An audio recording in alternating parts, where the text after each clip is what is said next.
Yashwant YouTube चॅनलच्या वतीने आपणा सर्व दर्शक श्रोत्यांचे तुकाराम बीजेच्या निमित्ताने मनापासून स्वागत करतो। आपणा सर्वांना जय हरी श्री स्वामी समर्थ। 400 450 वर्ष उलटून गेल्यानंतरही तुकाराम महाराजांनी अभंगामधून जे विचार मांडले, संबंध समाजाला जागृत करण्याच्या दृष्टीने जे त्यांनी अभंग गायले, म्हटले, सांगितले, त्याचा आजही गारूड समाजातल्या सर्व स्तरावर मोठ्या प्रमाणात आहे। जिथे जिथे मराठी भाषिक आहे त्या मराठी भाषिकांना श्री संत तुकाराम महाराजांनी सांगितलेल्या चिरंतन मूल्याची जाणीव आजही आहे। त्यांनी त्यांच्या अभंगाद्वारे ज्या कालबाह्य रूढी परंपरा आहेत त्यांना मोठ्या प्रमाणात छेद दिला। त्यांनी सकारात्मक दृष्ट्या मार्गदर्शन चांगल्या तऱ्हेने केले। त्याचप्रमाणे श्रीमद भगवद्गीतेतील कर्मयोग, ज्ञानयोग आणि भक्तियोग याचा अपूर्व असा संयोग संत तुकाराम महाराजांनी त्यांच्या अभंगाद्वारे जनमानसांच्या मनात अतिशय चांगल्या तऱ्हेनं रुजवला। आणि याचं कारण असं की मुळातच संत तुकाराम महाराज यांना असं वाटायचं, ऐशी कळवळ्याची जाती करी लाभाविन प्रीती। कोणत्याही तऱ्हेची इच्छा अपेक्षा न बाळगता त्यांनी मोठ्या प्रमाणात प्रबोधन केलं। कारण मूळतः संत तुकाराम महाराजांचा पिंड हा असा होता की बुडती जन हे देखवेना डोळा, म्हणून कळवळा वाटत असे। त्यावेळच्या समाजाची सर्वच बाबतीत मागासलेली परिस्थिती संत तुकाराम महाराजांनी प्रत्यक्ष पाहिली आणि त्यामुळेच त्यांनी त्यांच्या अभंगामधून संस्कारक्षम लोकांना जागृत करणारे असे अभंग लिहिले। त्यांच्या अभंगाचं वैशिष्ट्य म्हणजे जे निद्रिस्त असतील त्यांना त्यांनी जागे केले, जे जागे असतील त्यांना त्यांनी उठून बसविले, जे बसलेले असतील त्यांना त्यांनी उभे केले आणि जे उभे असतील त्यांना त्यांनी मार्गस्थ केले। अशा तऱ्हेनं एक खूप मोठी अशी वैचारिक घुसळण त्यांनी समाज माणसामध्ये केली आणि खूप मोठ्या प्रमाणामध्ये जागृती केली। त्यांचे बरेचसे अभंग आहेत, त्यातील मोजके आत्ताच्या काळाशी सुसंगत असे अभंग आपण पाहणार आहोत। सुखे बोले ब्रह्मज्ञान, मनी धन अभिमान, ऐशियाची करी सेवा, काय सुख होय जीवा।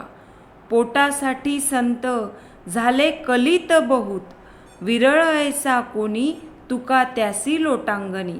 मनात धनाची, मानाची आणि सन्मानाची अपेक्षा ठेवून आपण खूप बुद्धिमंत आहोत, ज्ञानवंत आहोत, गुणवंत आहोत असे भासून उपदेश करणारे अनेक प्रवचनकार, कीर्तनकार आहेत। अशांची संत तुकाराम महाराजांनी निर्भत्सना केलेली आहे। उलट संत तुकाराम महाराज असं म्हणतात की जे खरोखर ज्ञानवंत आहेत, गुणवंत आहेत, परंतु ज्यांच्या मनामध्ये लोकांची प्रगती व्हावी, लोकांचं उन्नयन व्हावं अशा तऱ्हेने जे कळकळीने प्रयत्न करतात, अशा साधू संतांपुढे, प्रवचनकारांपुढे आपण नतमस्तक व्हावं अशा तऱ्हेची अपेक्षा ते व्यक्त करतात आणि त्यांनाच आपण भजावं, पूजावं, त्यांचा मान सन्मान करावा असा ह्या अभंगातून त्यांनी सूचित केलेले आहे। साधकाची दशा उदास असावी, उपाधी नसावी अंतर्बाही। लोलुपता काय निद्रेते जिनावे, भोजन करावे परिमित।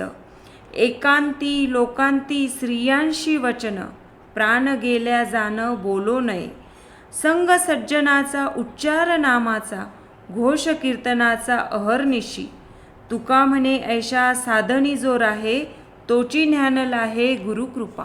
साधक होणं, साधक म्हणून घेणं, साधक भासविणं फार सोपं असतं. परंतु श्री संत तुकाराम महाराजांनी साधकाची लक्षणं कोणती आहेत हे त्यांच्या अभंगामध्ये अतिशय सुस्पष्ट आणि सोप्या भाषेत सांगितलेलं आहे. जो खराखुरा साधक असतो तो अनेक बाबतीत म्हणजे विशेषतः उपभोगाच्या बाबतीत तो उपभोग शून्य असतो. कोणत्याही भोगलालसेमध्ये तो बुडत नाही, कोणत्याही भोगलालसेसाठी तो झुरत नाही. अतिशय निर्विकार पद्धतीने आणि पवित्र अशा स्थितीमध्ये त्याचा आचार, विचार आणि व्यवहार वर्तन असतं.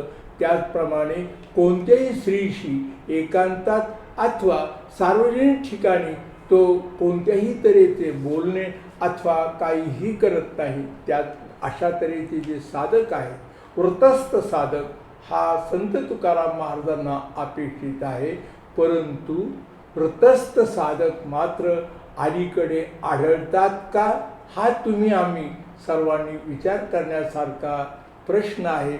बहुतांशी असे साधक विरळच आहेत, नव्हे जवळजवळ आढळतच नाही. जेथे कीर्तन करावे तेथे अन्न न सेवावे, बुका लावू नये भाळा, माळ घालू नये गळा, तटा वृषभासी दाना, तृण मागो नये जाना, तुका म्हणे द्रव्य घेती, ते देती तेही नरका जाती.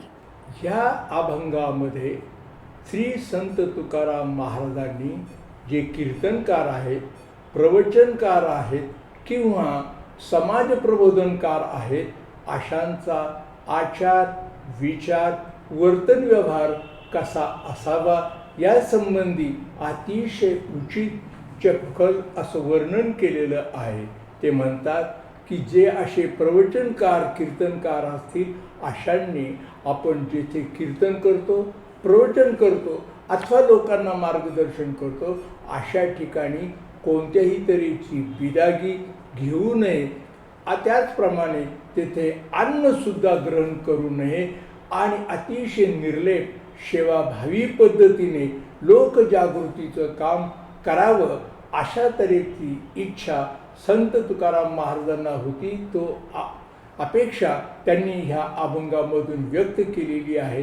परंतु दुर्दैवाने मात्र आजकाल बहुतेक कीर्तनकार, प्रवचनकार मोठ्या प्रमाणात बिदागी घेतात आणि ह्या अभंगाला छेद देण्याचा आचार, विचार, वर्तन व्यवहार आजचे कीर्तनकार करतात. अतिशय सेवाभावी पद्धतीने प्रवचन करणारे कीर्तनकार अलीकडे जवळजवळ नाहीत. जे काही आहेत ते केवळ आणि केवळ हाताच्या बोटावर मोजण्या इतके. देही असोनिया देव, वृथा फिरतो निर्दैव, देव आहे अंतर्यामी, व्यर्थ हिंडे तीर्थग्रामी, नाभी मृगाचे कस्तुरी, व्यर्थ हिंडे वनांतरी, साखरेचे मूळ उस, तैसा देही देव दिसे, दुधी असता नवनीत, नेने तयाचे मथित, तुका सांगे मूढ जना, देही देव का पाहना. कीर्तन सूर्य संत तुकाराम महाराजांनी ह्या अभंगामध्ये देही असुनिया देव या अभंगामध्ये सविस्तर वर्णन करताना ते असं म्हणतात की परमेश्वर हा तुमच्या जवळ आहे, परंतु तुम्ही तुमच्या जवळ असलेल्या, तुमच्या देहात असलेल्या, अंतःकरणात असलेल्या परमेश्वराला विसरून इतरत्र तीर्थक्षेत्री देव शोधण्याचा प्रयत्न करतात. मंदिरामध्ये ठिकठिकाणी जाऊन परमेश्वराला आळवतात. यामध्ये अतिशय मोठ्या प्रमाणामध्ये भक्तगणांची शक्ती खर्च होते, वेळ पैसाही जातो. तुमच्या जवळच हा परमेश्वर आहे हे ओळखायला शिका. यासाठी त्यांनी उसाचं उदाहरण दिलेलं आहे, दुधाचं उदाहरण दिलेलं आहे.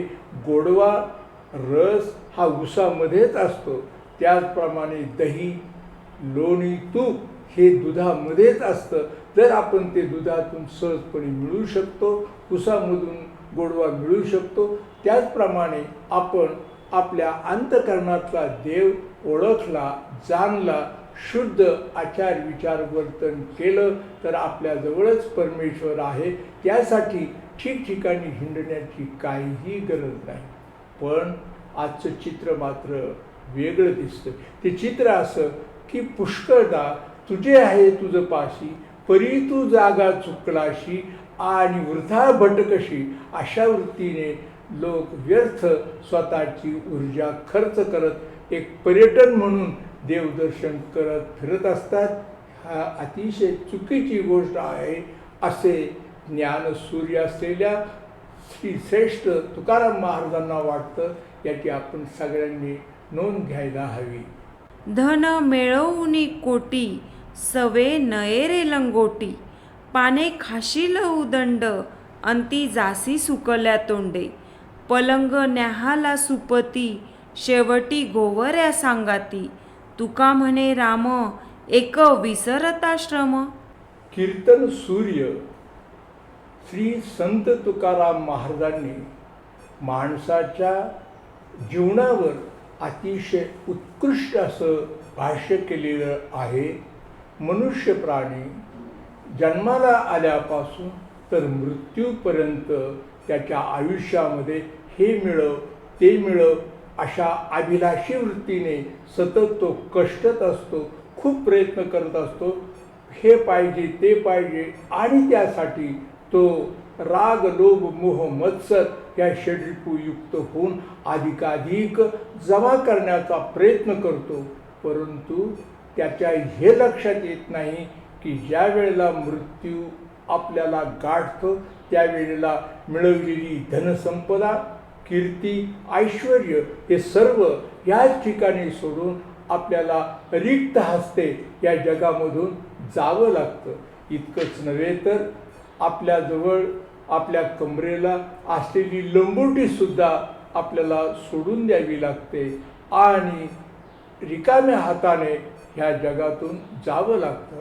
आणि म्हणून कीर्तन सूर्य संत तुकाराम महाराजांनी माणसाच्या जीवन जगत असणाऱ्या प्रवृत्तीवर अतिशय भाष्य करून एक सत्य सांगितलेलं आहे का ह्या जगातून जाताना आपण काहीही बरोबर नेत नाही. आणि म्हणून त्यांनीच त्यांच्या एका अभंगामध्ये असं म्हटलेलं आहे, जोडून या धन उत्तम व्यवहारे, उदास विचारे वेच करी.